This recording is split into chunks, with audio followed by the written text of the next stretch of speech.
Good evening, everyone. Amanda told me to have the X up to be able to read from this because I'm stupid and can't ever remember how it goes. But I closed that tab, so the guest cannot do the introduction, Kyle. We are We're LPA already Alliance, off to an amazing coalition, rebuilding the Libertarian Party and revolutionizing the liberty movement. We have a journal available at thetorch.media, and join us at discord.gg/LP-Alliance. Amanda should be able to answer some questions from people, so we'll go ahead and make sure that that's up on stream. All right. So, in case people have not heard, our very own Amanda Griffiths has thrown her hat into the ring for the vice chair race for the Libertarian Party because she doesn't believe that she's doing enough right now and doesn't believe that, she has limits. So we'll see. Is she limitless? We'll find out. My limit might be this show based on how it started and how it's going. I'm feeling that the limit might be this show. I'm having a good time. It's so much more nerve-wracking when you're not the host, I have to say. When you're the host, you're in the driver's seat. When you're a guest on a pod, anything can happen. And I feel very, very exposed right now. Where's my name tag? Do we have name tags here? Did you think to set those up, or Amanda? Are we just? That's not how we do things at LPA. You're a guest. You wouldn't know. I hate this already so much. Hi, everyone. I'm running for LNC vice chair. There we go. Look at that. Why the hell would you want to do that? Why the hell would I want to have the name tags up or run for LNC vice chair? Run for LNC vice chair. It's an excellent question. Honestly, I feel as though the party needs to be headed in a new direction, namely forward. Political parties and politics have changed a lot since the founding of the Libertarian Party. And over the past several decades, we have seen the Libertarian Party either trying to do things exactly the same as we were doing them back in the 70s and 80s, or trying to congeal within another major party. And neither of those are a recipe for movement success. The way that movement dynamics has functioned has also dramatically changed, and there needs to be more integration between the Libertarian Party and the liberty movement writ large, as we are truly on the edge of the largest opportunity for the libertarian moment that I've seen in my lifetime. People say this a lot. I don't think we were ready during COVID. People talked about it being the libertarian moment during COVID. I don't think we were ready. I think we're ready now.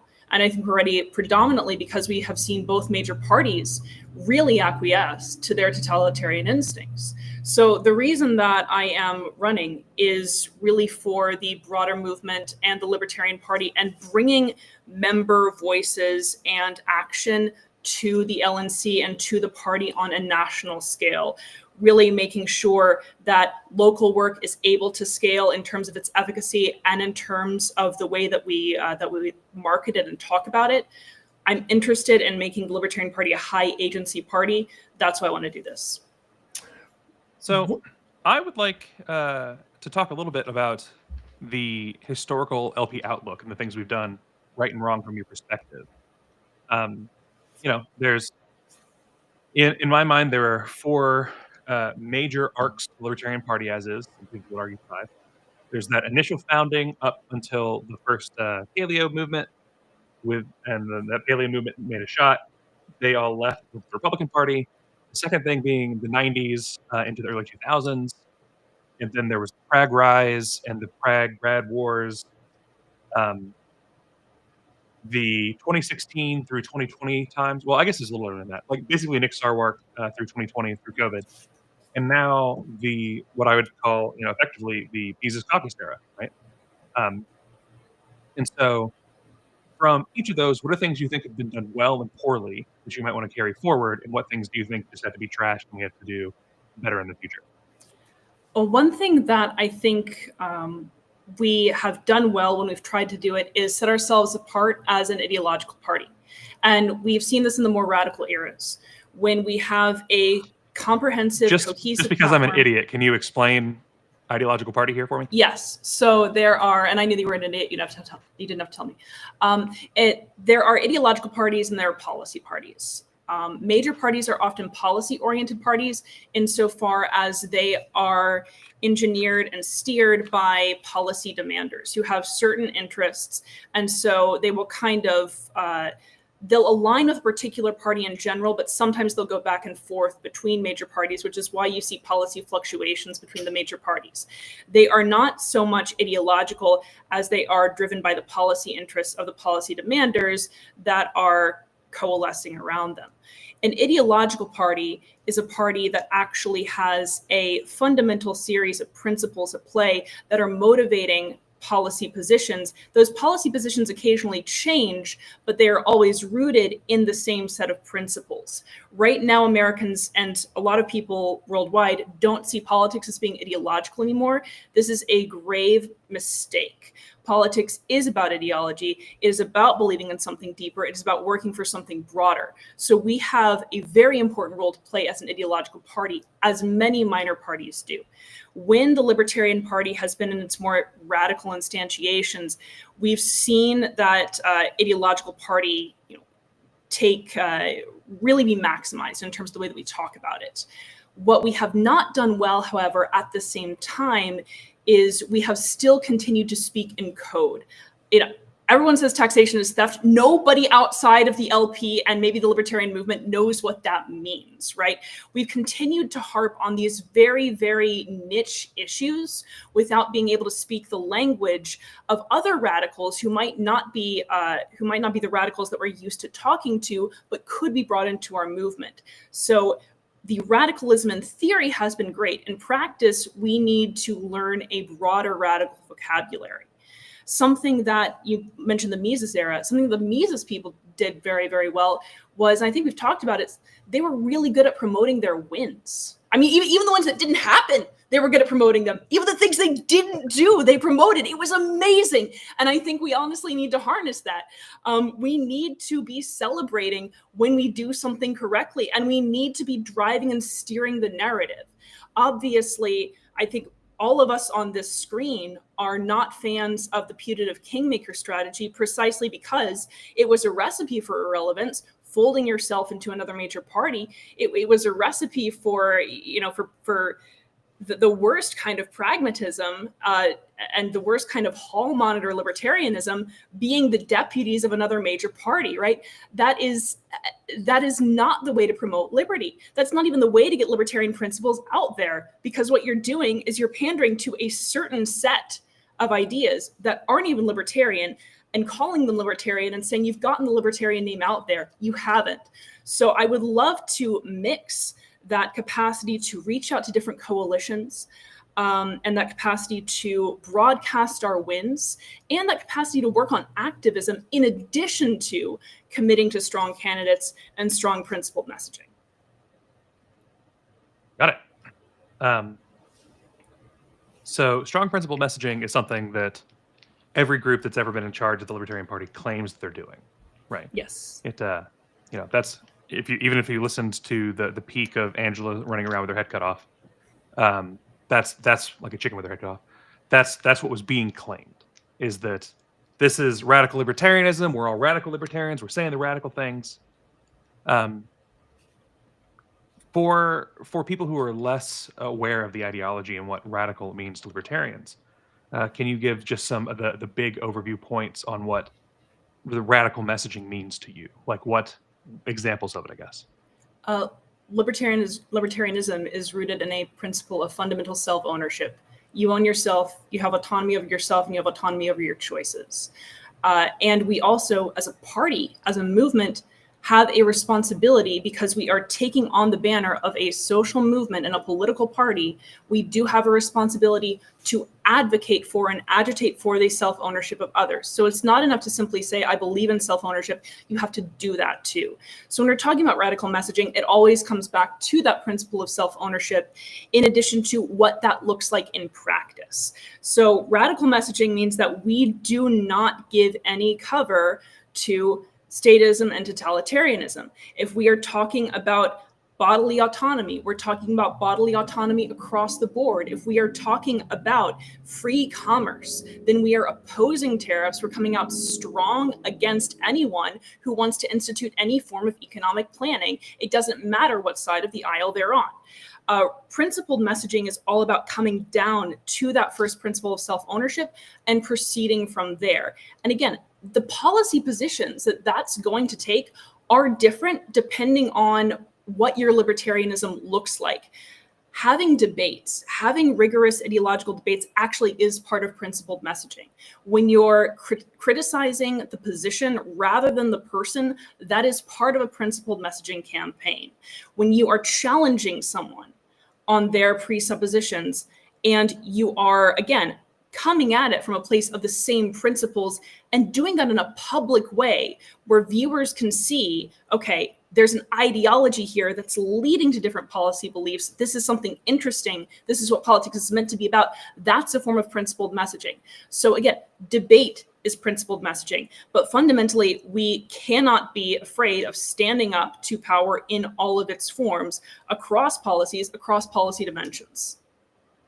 Absolutely.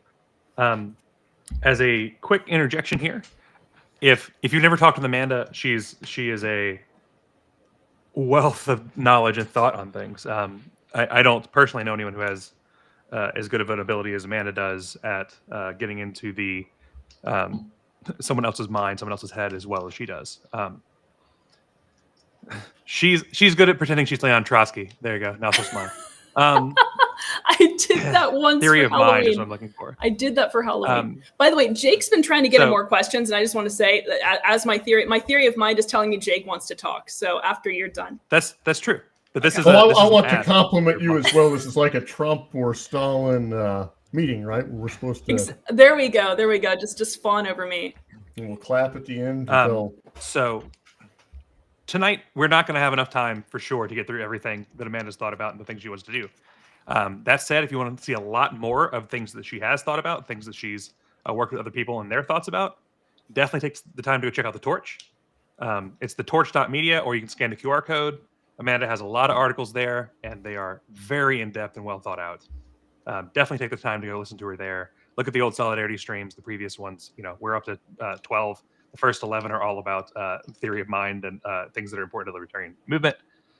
As always, LPA has tons of content about this sort of thing. So if you want to hear more from Amanda, make sure to go check those things out. And now I will shut up and let Jake talk for a while. By the way, Doug threw his hat in for treasurer. I think it was just yesterday. Doug, you absolutely have my vote for treasurer as well. So thank you very much. One of the questions you bring up a good point about being an ideological party, and I would argue that at this point we actually have a bigger tent than the Democrats or Republicans do. You don't even have to support our nominee, and you can serve on the national committee. You can be a state affiliate. You don't even have to try to put our candidate on the ballot. You can do everything to sabotage them. My question is, how do you grow the party but also keep it somewhat ideologically pure, or at least ideologically libertarian?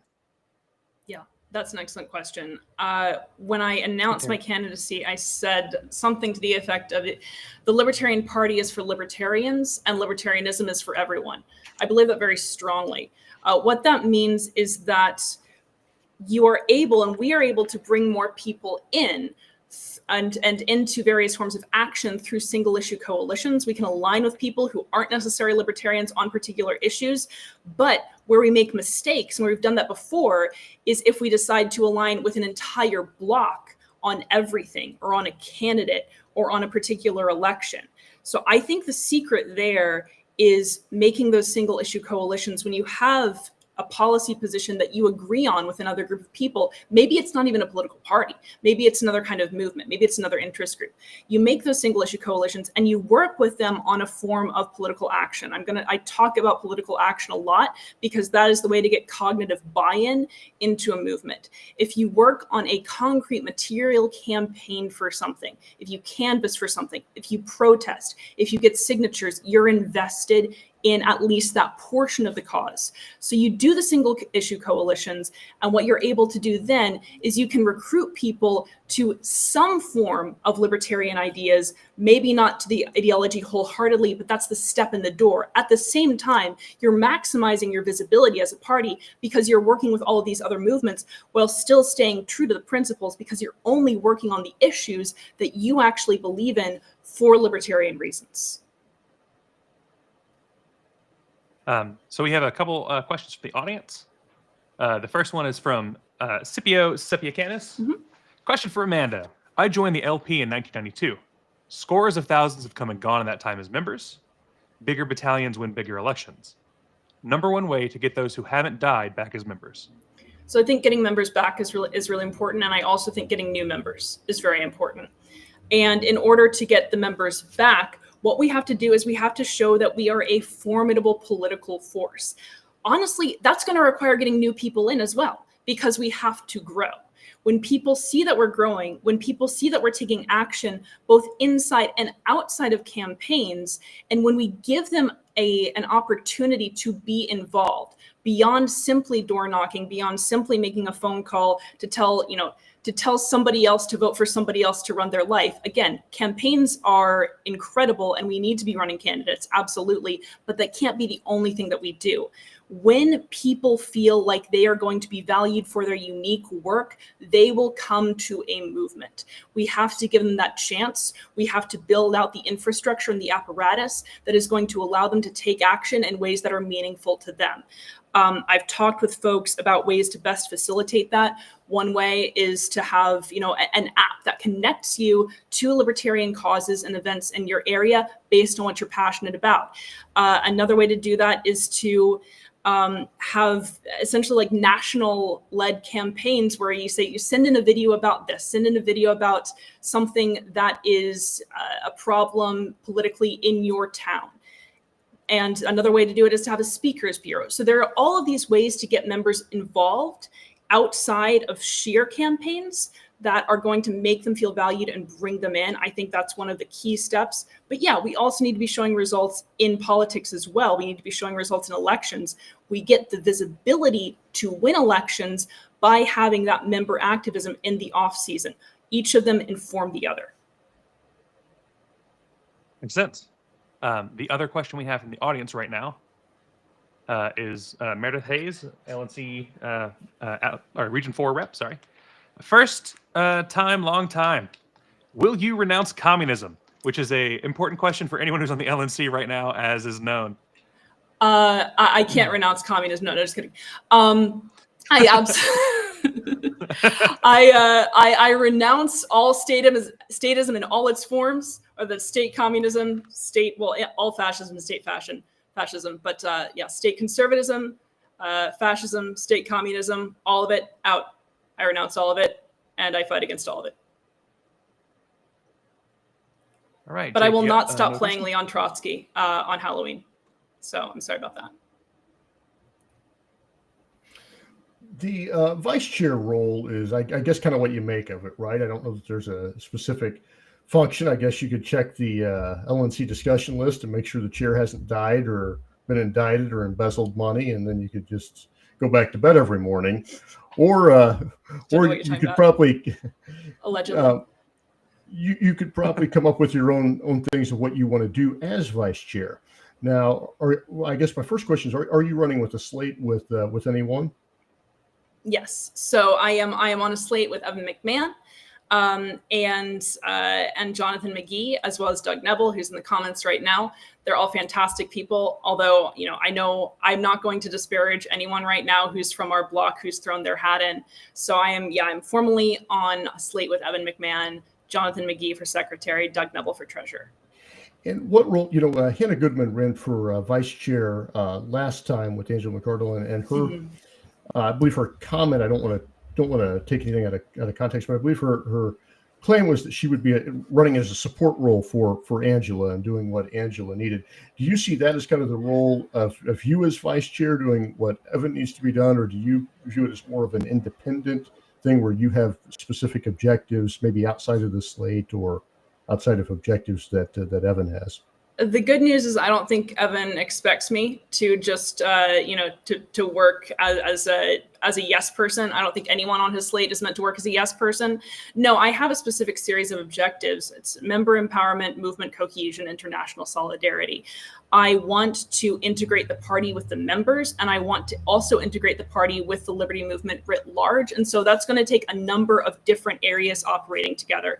We touched on member empowerment earlier. Essentially, that means, again, high agency party, giving the members opportunities to act at scale and have those actions celebrated at scale and marketed at scale, allowing state chapters to work with one another and help one another, sharing resources. Movement cohesion is similar to that, but it also has to do with messaging, and it has to do with forming those coalitions. Then when it comes to international solidarity, I had the opportunity to be a part of the reconstitution of the Libertarian International this past summer. We need to be working with libertarian counterparts abroad in order to make this global movement what it needs to be in this globally integrated era, while still respecting the autonomy of individual member parties. So it's all of that. And from my conversations with Evan, he is very much on board with it, but this is absolutely I don't know if I'd call it a platform, but it's what I am campaigning on and what I am very, very committed to doing. All right. Jake, you have another one you want to follow up with, or you want to take some more of the comments? Yeah, let's take another comment. All right. From Charlie Larkin 75. How do we fight the cults of personality that have repeatedly hijacked the LP over the years? It's difficult. And I think part of the way that we do it is by democratizing decision-making. You can't help but have a cult of personality when there is such a small group of people making all of the big decisions for the party. You have to either defer to them, or you have to defer to the people who are opposing them, the loudest voices. When we democratize things rather than bureaucratize them, members' voices get heard, and it's more that the merit of good ideas rises to the top instead of just the most powerful voices, the people who happen to be able to recruit the most delegates to convention, who could afford to get to convention. Democracy is the key to eliminating those cults of personality. I'm gonna do a guest's privilege here, and I'm gonna talk to Popo. It says, sadly, I don't think the populace is ready yet. Current authoritarianism isn't bad enough. I talk to people in real life who agree with 80% of the platform, but won't vote until we can 100% win. And what I'll say to this is that no revolution ever waited for everyone to be on board with it. Then it stops being a revolution. So there have to be people who are ready to take those steps, even when the populace is not ready, because honestly, 80% of people, or more, I just made that number up, but we're going to go with it, are the sort that want to see something happen before they join. So we have to be the people who are making it happen. This is another big part of member empowerment. We have to be making things happen in our communities. We have to be taking a stand. We have to be being bold where we are and then scaling that nationwide. We need to be the leaders of this, because no, it's not just going to happen when we convince people to come on board. Our action is going to convince people. And sometimes we're going to be moving independently for a really long time before anyone joins up. We have to keep going. And bit by bit, we get more and more people who, if they agree with 80% of the platform, if we are working on issues and activism 100% of the time, 90% of the time, 80% of the time, they are going to be brought on board. So the 100% winning, that's on us. That's our responsibility to just keep on taking those actions, and people do follow along. We have a follow-up from Meredith. What about your counter-revolutionary Trotskyite tendencies? Oh dear. So is this are we Stalinists now, or she's coming counter-revolutionary? She's going for your jugular on this one. She is, and I mean, what about them? They're very near and dear to my heart. I was not prepared. I was not prepared for the Trotsky jokes. But I'll just be trotting along. Meredith from the top rope. Exactly. Yeah. No. Just going down. Counter-revolutionary Trotskyite tendencies. I don't know. You know what? I think this is where we're going to have the members acting and making sure that I don't get too power hungry, and invade some Finnish neighboring island. because otherwise I will. So the members need to step up and check me. Dana Carver asks, how long have you been a member of the party? Have you run for office or any of those sort of things? So I have formally been a member of the party. I think I first joined the party in 2019. I was a libertarian before that. I don't find libertarian origin stories particularly interesting, but if we want to go there, we can. But I joined formally in 2019. I am currently the secretary of LP Wisconsin. I am the president of the LP Alliance Spending Committee, which is our 527, and that is the only remotely hierarchical aspect of LP Alliance, which doesn't even really govern LP Alliance proper, but we do make the spending decisions. So those are the forms of offices that I've held, and again, I am one of the first movers of LP Alliance, helping to organize us weekly, getting shows off the ground, getting the torch edited, getting things up and running, helping to facilitate the meetings. Formal office, again, secretary of LP Wisconsin currently, and first mover and organizer with LP Alliance and our sister group LP Solidarity, which I also helped to form. This one, I believe, is from Rose. Yes. Because I believe that Rose is the patron saint of real libertarians. She is. So am I a real libertarian, Rose? Rose is also me, is what we've come to learn. I like Keith's, but we'll get to that one in just a second. Trick question. Okay. As vice chair, whoops, I screwed up. Sorry. Is it still pinned? Yes. Sorry, Rose. As vice chair, do you plan to prioritize getting an independent investigation into the embezzlement done, and depending on the evidence, pursuing charges? We need to, absolutely. And we need to partly because of the message that it sends. Obviously, that's not going to be my decision alone, but I will very much be fighting for that because it is critical in order to say, who we are as a party, who we are as a group of people committed to liberty and against theft. It's absolutely crucial. So thanks for that question. And the answer is yes. I think that Phil goes has to a follow-up comment there. The God King Mongol of the LP Alliance has spoken. Amanda is literally a robot. People don't understand that she will be unrelenting in the fight against totalitarianism. I don't sleep. And I now radio synthesize rather than photosynthesizing, which means that I use radioactive material for sustenance. She keeps bananas nearby at all times. I do have kind of a follow-up question about regarding Rose's comment. So we mentioned embezzlement and going after it. Part of that comes back to transparency with me. And that brings a question up of when do you think it's necessary to use executive session? And do you believe that all discussions or most discussions should happen on the LNC public list where people can see, or do you think there should be private lists? What things should be put on the public list? What things should be put on the private lists? What sort of things should go to executive session and should not be aired in public versus what should be kept in private? Just kind of a general thoughts on that. In the first place, the public list needs to be revamped so that people can actually read it. I can barely read the public list, but assuming that we do that and assuming that we actually have something that is legible to the membership writ large, nearly all discussions need to be on the public list, again, in a way that is accessible and legible to people so that you can follow conversations, you can follow debate, you can follow votes, much clearer way than it currently is now. Executive session is reserved for matters that are truly legally privileged or have to do with very high level strategy that would be very bad for us if, say, some political opposition found out about it. These are very, very rare types of things. Executive session should absolutely be a last resort and really should only have to do with things that have to do with legal privilege. And Amanda's mentioned it before, but if you go into an executive session, anything from that executive session that isn't actually private should later be released as video for everyone else to see. She's gone into that on Solidarity, so I'm answering part of that question for her on this one. Sorry, Amanda. Yeah.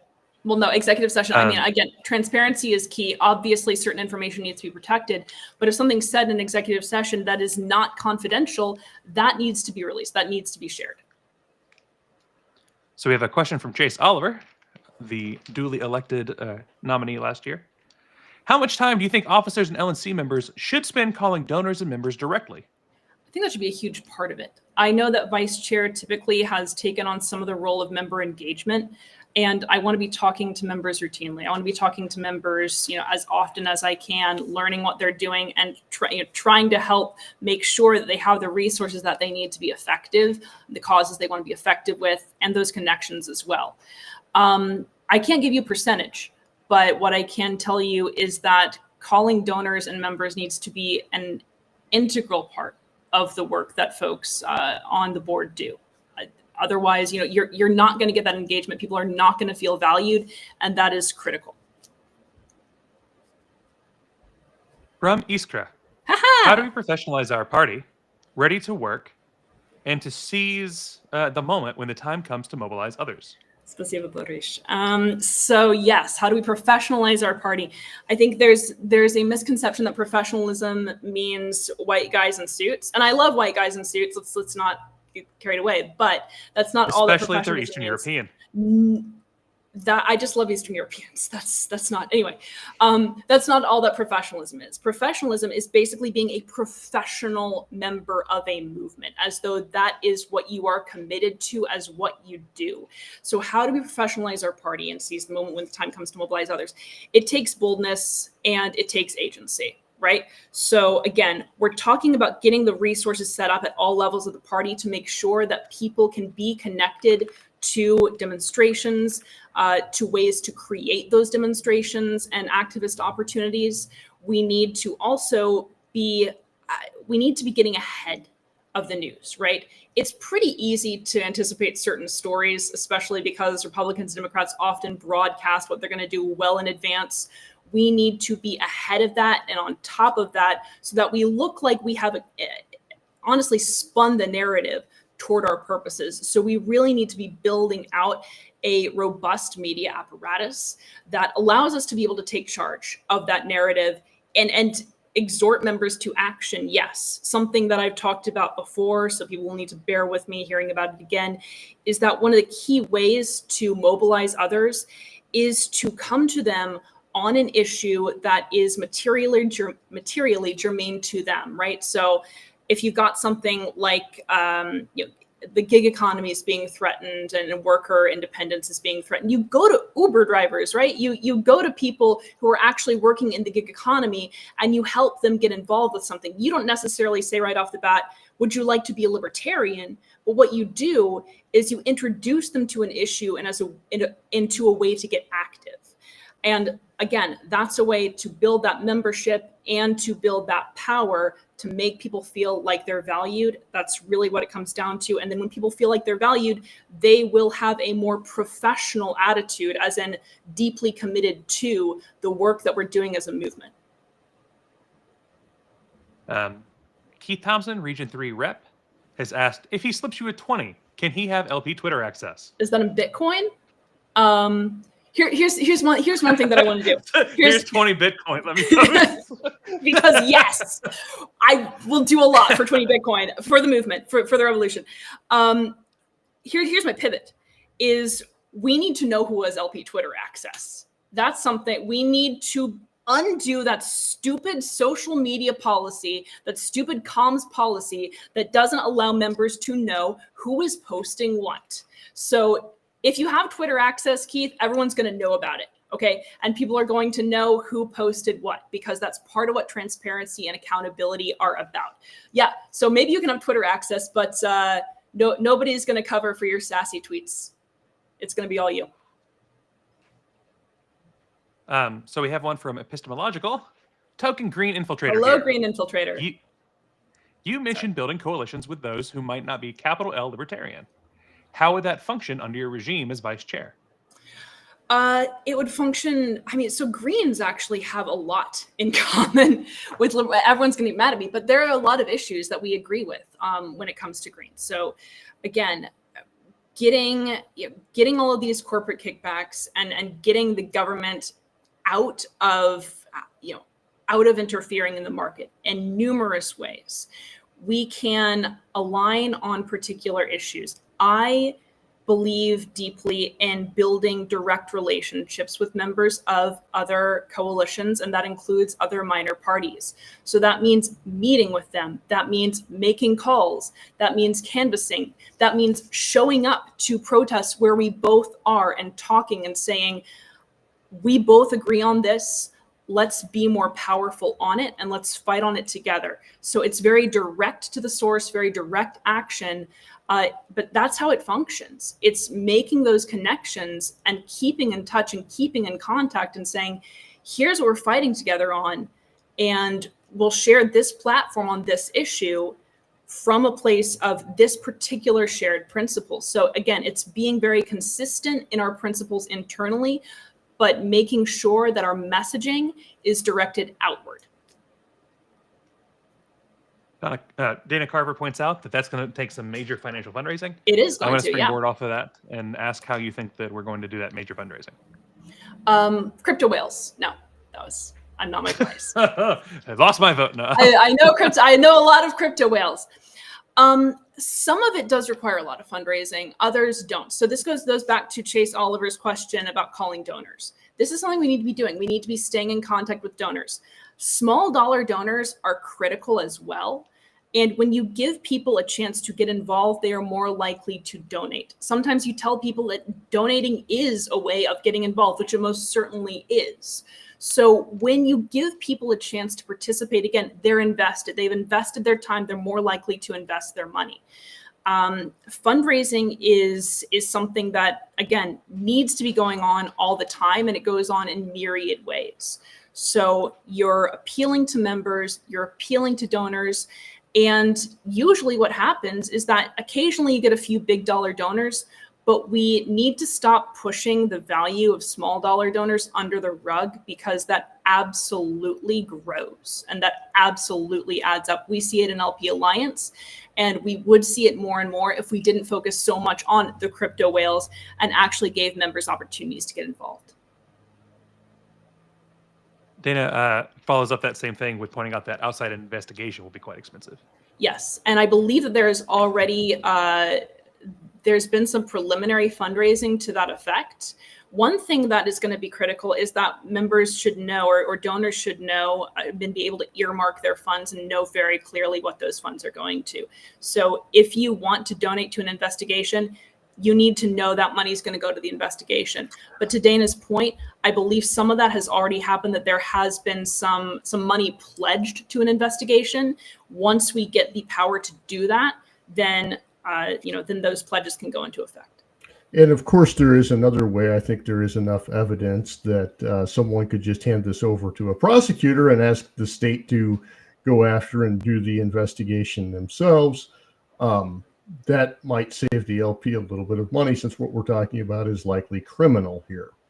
Mm-hmm. That the LP can't, the LP, even with an independent investigation, let's be honest, you can't subpoena records, you can't subpoena bank statements. There's a lot of stuff you just can't get to. You can't get to these organizations, these 501c organizations, where money has funneled through from various PACs too that have potentially paid people. The LNC could do all the independent investigation they want, and they'll never get to that. So just a thought. And also going back to the fundraising, what do you think the role of ballot access should be for the national party? Do you believe that we need to focus on 50-state ballot access for the presidential candidate, like has been done in the past? Would you say that some states, such as New York or Illinois, might be too expensive and that we should not focus on them anymore? Or does it kind of depend? It is going to depend. I would love to tell you that ballot access in all 50 states is going to happen. And honestly, I think we need to do everything we can to make it happen. When you look at someplace like New York, when you look at areas where it's almost impossible for a minor party to get on the ballot, then we have to be considering trade-offs. And these are not decisions that the vice chair makes alone, obviously. So these are areas where I would certainly defer to people who do have that fundraising knowledge, who do have that financial knowledge, who are able to help weight this, right? I want to be able to make sure that we've got ballot access in all 50 states. If there is a huge financial loss to that, then we have to consider doing things differently. But it's one of our big ways of getting noticed, even if we don't necessarily win a particular race. Victory comes in many different forms, right, for that. And so ballot access is important. That is something that there's so many variables there and moving parts that I don't know where we're going to be in a couple of years. That's something that the entire team is going to need to work on. Laura asked about how we get back on track financially in a little bit different of a way. Mm-hmm. So I'm throwing that one up there to see if you have anything else to add for that. I know you kind of already touched on it. So I don't want to be a broken record. So I think just to summarize, see the value in small dollar donors, be making connections with members and donors routinely and fostering those connections, give people opportunities to get involved, because again, that is going to build a sense of stake in what we're building. And fundamentally, again, we need to be looking at ways to cut costs. Yes, so it's not just about bringing money in, it's also about being more frugal. There are certain things that we don't need. There are certain ways that we can save money. Kyle talks a lot about some of the data tools that we have. We can be cutting costs in huge ways there. And this is a place where I would defer to someone like Kyle, who's able to say, we don't need this platform. We don't need this infrastructure. We do need this, and it's so much cheaper. And I can tell you this because Kyle rants to me about it all the time, that it's like a broken record now. But the way that we do data aggregation is a huge, huge money suck. And we can change that and save a lot of money. Right. Susan Hogarth has a comment rather than a question. For those who don't know, Susan Hogarth was the chair of, she's one of the two founders of the LP Radical Caucus, and was the chair until this last weekend. Now she's the vice chair with Mark Montoni having stepped up as the chair role. I'm seriously impressed. Thanks for your thoughtful approach and commitment to growing the entire movement. Thank you. That means a lot, Susan. It really does. Susan's done great work, and Susan and I, what I love about Susan is that she is very willing to argue with people that she's friendly with.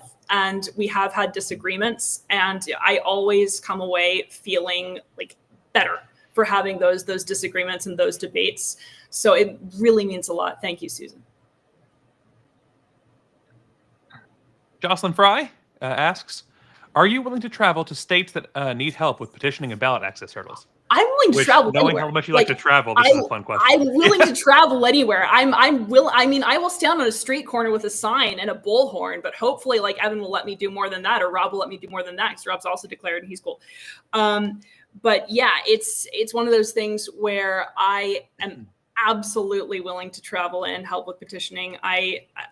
In case you haven't noticed, I have a background in performing arts, and so I love speaking. I love getting people organized.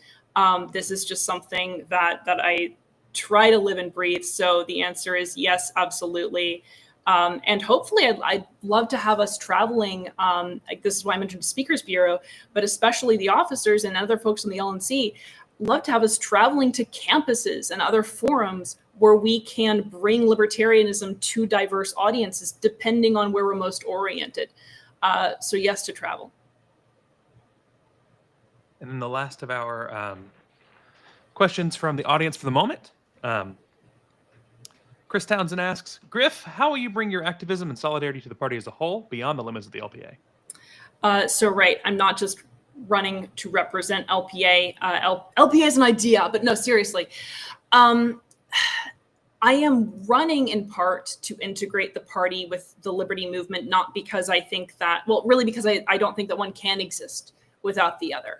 That in this era of movement politics that we're seeing, it is going to be critical, and it's going to set us apart from other social movements and social groups, having an actual political infrastructure behind us. So, having activism integrated with the party, not at the expense of candidates. And I think that's what people often hear, and that's absolutely not the case. To complement our campaign work is going to be essential. How will I bring my activism and solidarity to the party is by focusing on amplifying the opportunities we have for members to be engaged in activism And I think people know by this point, I'm a little bit more radical and I'm not afraid to bump elbows. So I am totally willing to, again, be out there screaming in streets. So that we need to be doing that. We need to be making noise, and we need to be doing that on issues that matter, finding issues that are coming to a head and that haven't yet, and really driving them, driving movements, taking the helm of various protests, scaling the power that we have. I think activism is going to be a key way of getting members involved, and then they're going to be more willing, not just to donate, but to campaign for people, to make those calls, to collect those signatures. But they've got to feel valued for their unique passions, and that is the work of activism.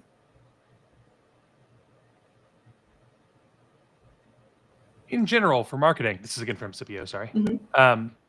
Campaigns and everything, we need an image, a theme, a mythos, a unifying code, or whatever. Anything in mind? We talk about solidarity a lot.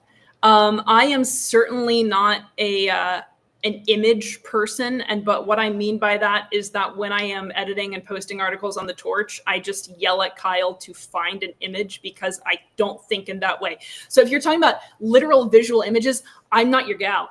But if we're talking about sort of an idea and ways to move people forward, you actually talked about your amendments project, and this is a really great way to get people involved from all walks of life toward really what sounds like a nonviolent revolution, having a new constitutional convention.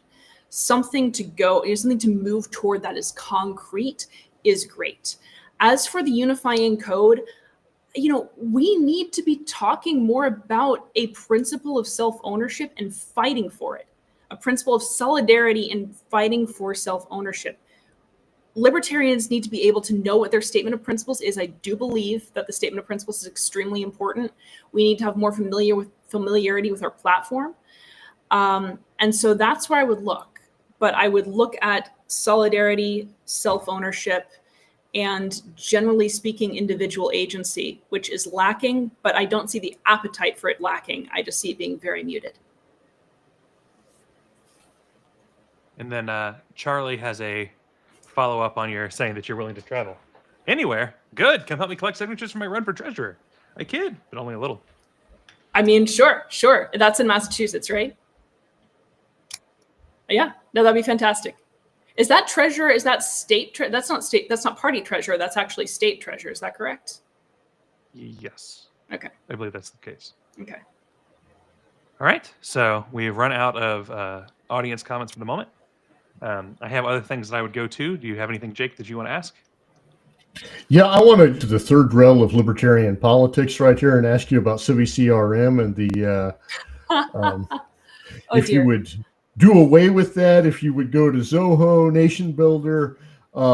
This has been a crisis now for the past 10 years, and the party just keeps, I don't know, it gets worse and worse, I think, as time passes on, that I'm not even for certain how the party knows who their members are at this point.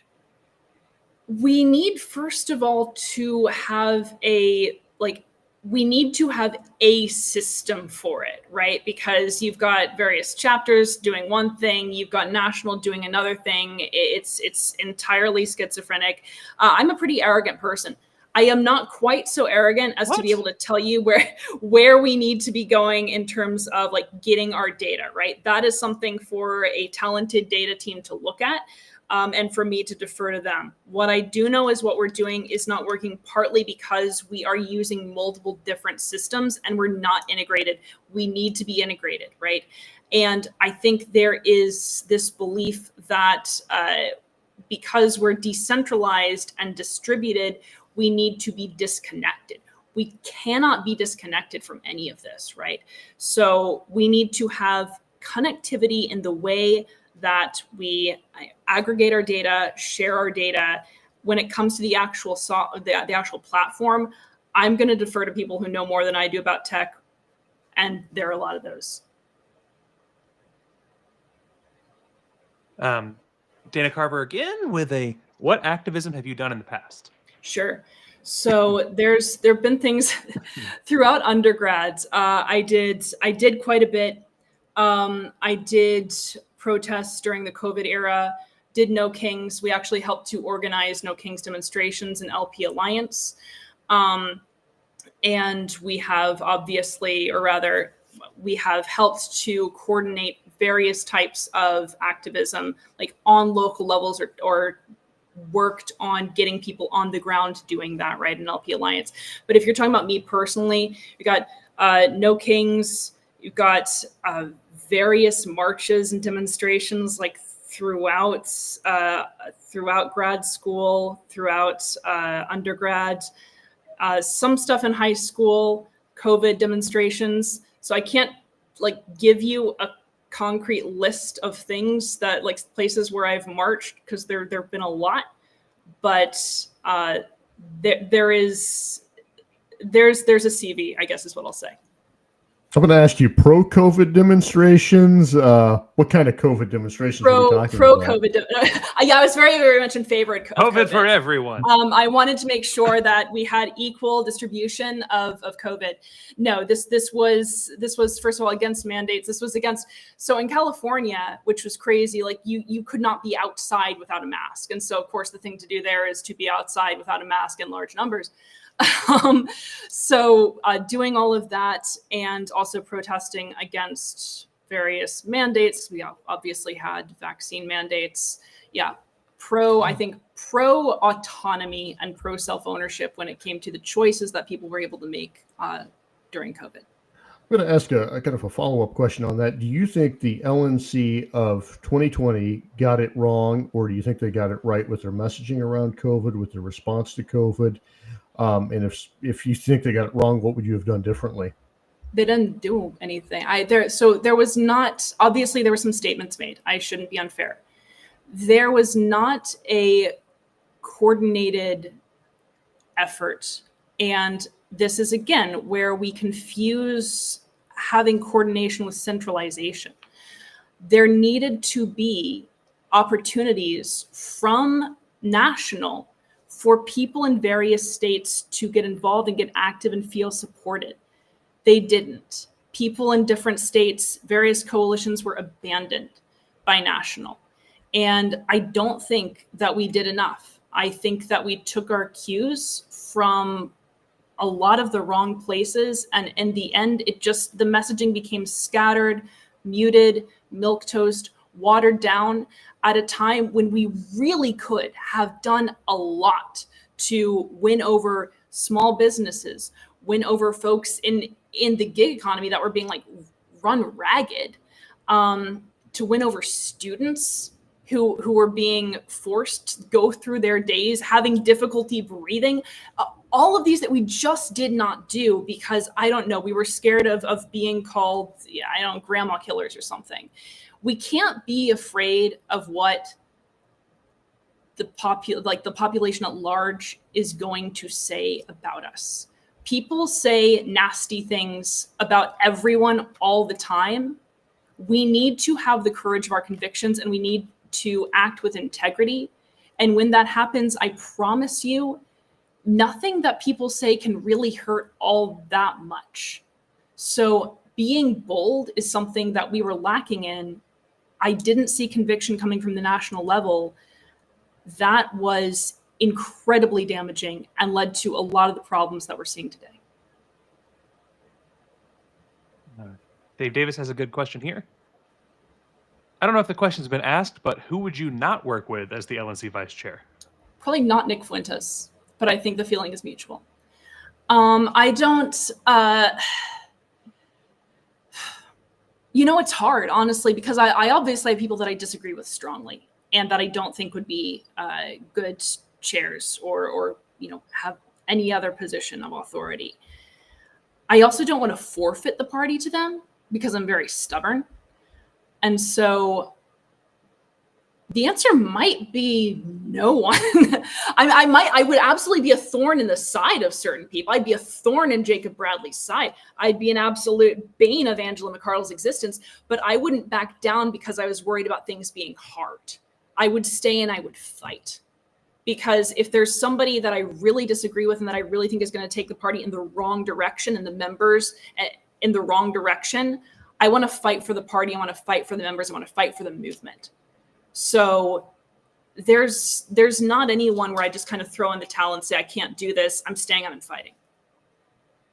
Rose gives the follow-up of, what about Nick Sarwark? I am Nick Sarwark.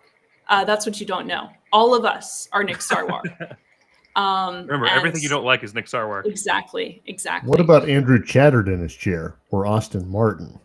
I would have to stay and fight. Are you kidding me? Are you kidding me? Like, I mean, someone's got to do things. There's got to be someone who's doing the work. I'd actually have a little bit of fun with that. I mean, for people who know me, I would have quite a lot of fun with you know. Do you play a musical instrument as well? I sing. I play the piano, violin. Like, the piano's not as portable, but I sing opera. Work. I sing opera, and so I think maybe I could just start screaming out the Queen of the Night aria, and make them shut up. It you just whip out your fiddle and go to town. Yeah, there we go. I should get better at fiddling, actually. But yeah, no, I would just sing really high. I would just sing like from the end of Orpheus in the Underworld, that part, like where Eurydice just comes out, starts screaming. That's a fun one to do. Y'all should look that up. Does Nick wear glasses, Keith? I am so out of the loop with Nick News, which, oh my gosh, that took me back. Does everyone else remember Nick News? That was actually a thing. I'm so out of the loop with Nick Sarwark News. Nick. There we go. That I did not know that he had glasses. It's Amanda just became Linda Weatherby. No.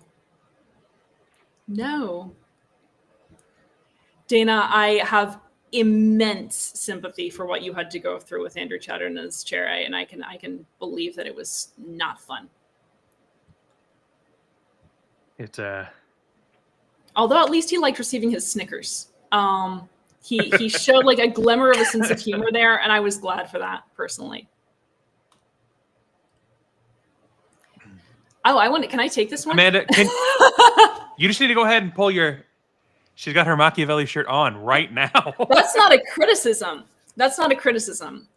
So I have been writing on and studying Machiavelli since I was about 13 years old.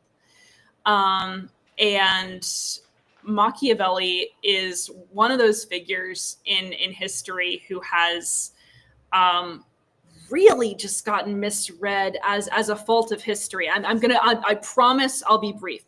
Okay, so a huge part of the reason that we think of Machiavelli as being evil and you know this amoral counselor, right, is because people first were introduced to Machiavelli before actually reading Machiavelli. There was, of course, so Machiavelli's in Italy. The Italians are thought of as being the Catholics. All of them are just evil Catholics during the Protestant Reformation.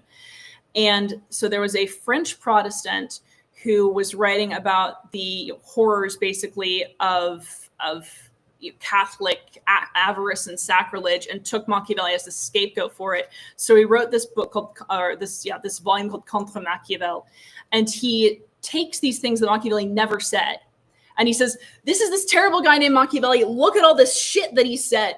And so it would be like me writing an article about a book that you hadn't read. And telling you what a terrible book it was and how it was written by a literal Nazi, and you've never even read the book.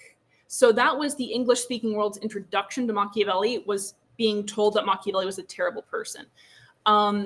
You can probably find me talking about Machiavelli in several long-form videos if you are masochistic enough to go on YouTube and search Amanda Griffiths Machiavelli.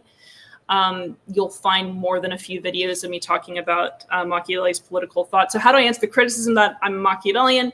It's not a criticism. And Machiavelli is my duties on my shirt. Read Machiavelli. So that's going to get clipped and played in my APA file. So I have one question that I'm just dying to ask. It's something that will come up in your term if elected. Okay. And that is we're going to have a presidential election in 2028, and somebody who's been around in the presidential politics, managing campaigns and such for the pre-nomination. One thing that comes up, and it has come up before, and I think you could make an argument that the LNC and some of the party officers in last year were not fair to all the candidates, that they'd such as debate schemes of who's going to get into the debate is who's going to raise enough money. It's not always clear who's going to get into these debates or this response to Trump. What do you believe the LNC's role is in the pre-nomination campaigns? Do you think they have a role to recruit people? Do you think they have a role to set debate standards, that is, whoever donates the most money to the party gets to debate? Do you think that the chair or members of the LNC should be able to keep people, out of press conferences or things like that? And should they try to stop people from running, like the last time Angela McArdle tried to stop Joe Exotic from running? What kind of role should the LNC have in the pre-nomination campaigns? As individuals, I think anyone on the LNC can support whomever they like and can be against whomever they like. So I do believe in people being able to express how they feel. They do so in their individual capacity. I don't like the idea of the LNC putting their thumb on the scale independent of member voices. In case people haven't noticed, I'm pretty big on member democracy when it comes to the party. I think we need to strengthen the role that a primary process, a member-based primary process, has for nominations. I'd really like to see that. Members need to have more of a voice in who their candidate is. And no, it shouldn't have to do with how much money people have donated. It should be about vote share. It should be about who the members of the party throw in a seasoning requirement there, so that you don't just recruit a bunch of people en masse that come in 2 weeks before and start voting in primaries, but you make sure that it's really up to the members who gets on that stage. That's where we need to start when we're talking about revamping the way that we do nominations and elections. We have another, in my opinion, for you especially, great question here from Scipio. Because I get to go off. Yeah. From the Prince, would you rather people love you or fear you? Tell you. So Machiavelli, when he's talking about love and fear, right? He says in that chapter and throughout, he is at pains to say you should try to be both loved and feared. And in fact, being loved and feared is kind of the same, right? Because if you love someone, you fear their loss. A lot of times fear comes from a perception of authority and dedication. So Machiavelli says you should try to be both. If you can only be one, then it is safer. He doesn't say better. This is a very, very, very common mistranslation. Più comodo, safer to be, and easier even. You could translate it as easier to be feared. So he's not actually putting a normative bent on it at all. He's not saying it's better. He's saying it's safer or easier to be feared. But he says, above all else, do not be hated. So as for whether I would rather be loved or feared, I'm going to do the cop-out answer. I'm going to say I would. They're both the same. So I would like to be, in a way, I'd like to have both. I definitely want. I want people to love us as a party, and I want the institutions of power and the duopoly to be terrified of us. And I want us to be strong enough that no matter how much they hate us, they can't do anything about it. Rose has asked the most important question of the evening. Are you committed to freeing Joe Exotic? Can I be committed to committing Joe Exotic? No, free everyone. Free everyone. Generally speaking, I don't know that I can personally free Joe Exotic though. How does that work?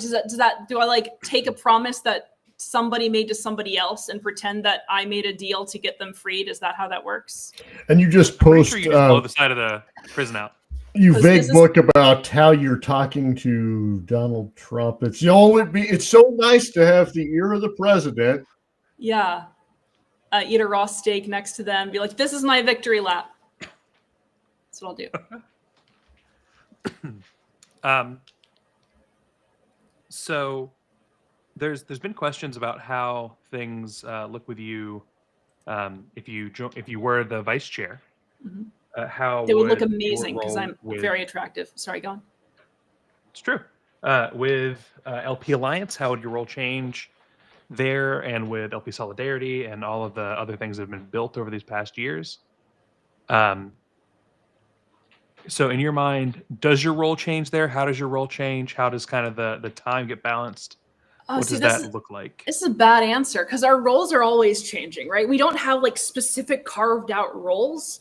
I probably would not be the president of the spending committee, but that is separate from LP Alliance anyhow.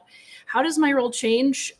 I still intend to be, maybe unfortunately for some people, active, even more active in LP Alliance, because I think that we have a huge role to play. LP Alliance is a group of first movers who all came together spontaneously to get things done for this party and for this movement.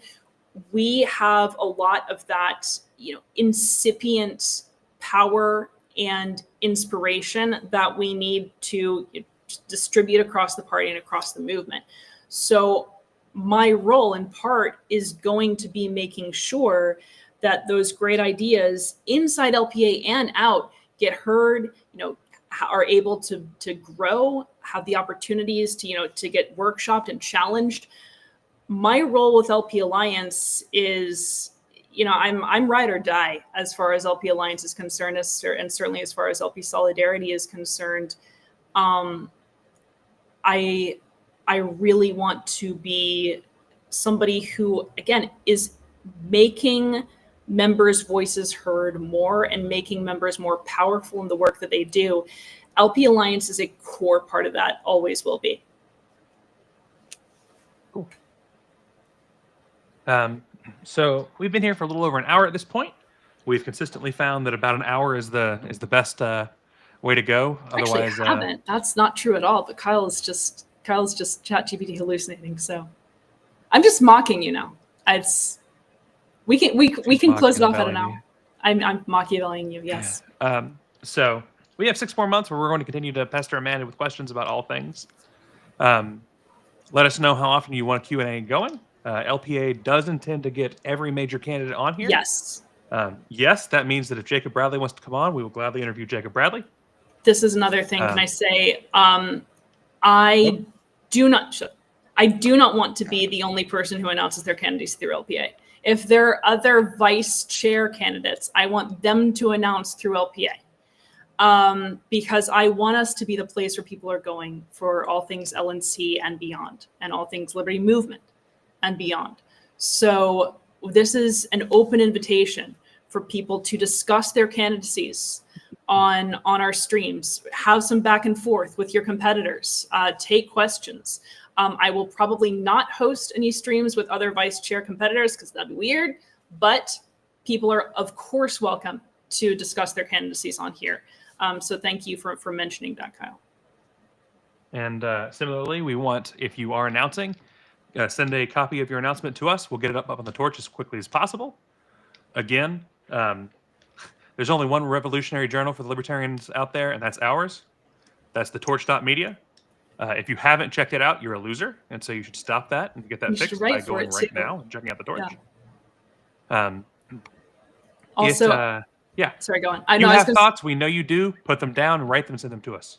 I am also going to be on Are You Smarter Than a Politician with Free and Terry and Chase and Sergio on Friday the 5th. So please come and harass me there at 8 p.m. Eastern. Come and harass me. We'll have fun. Remember, there's only one nuke now, though, so you got to wait until she's like right before the end of the game. So, as always, check out the torch. Make sure to support the LPA. There's a little QR code for you right here. Scan that. We have a big campaign going right now where we're trying to get 100 members of any type to Grand Rapids. Any povertarian, anybody needs help, let us know. We're looking to bring people. We're looking to bring 100 people and have room and board paid for and have your transportation paid for. There's all of LP Alliance, I'm speaking for everybody at the moment, is a strong believer that every voice matters, and the idea that just because you don't have the money to get to Grand Rapids doesn't mean that you shouldn't get to say your piece. So, join LP Alliance, donate to LP Alliance, listen to the things we're talking about. We're going to do everything we can to make sure this liberty movement is back on the track, and make sure that within this lifetime we can all live free. So join us again for the business list. I don't think we have anything planned for tomorrow. Mhm. Business list will be at 8 p.m. on Thursday. We do or not? We don't, right? We don't. Yep. Cool. So join us at 8 p.m. Here again for the business list on Thursday. The three of us will be back along with Rose, who was in the chat. So it's kind of like a mini business list as is, but the only business is Amanda. So see everybody soon.